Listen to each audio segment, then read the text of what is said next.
Hey guys, today I wanted to show you this power bank. So first what comes inside the box is the power bank itself. It comes with a cord that uses USB-C on both sides, and then the pouch that you can use when you're traveling or taking it along with you.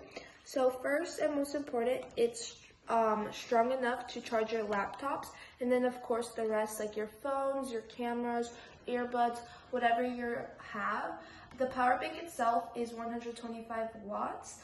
So this is super small and lightweight. It's also TSA approved, and it can charge about 50% of your phone in just 30 minutes. There's also a built-in heat protector, and it protects your devices from overheating, which is super important.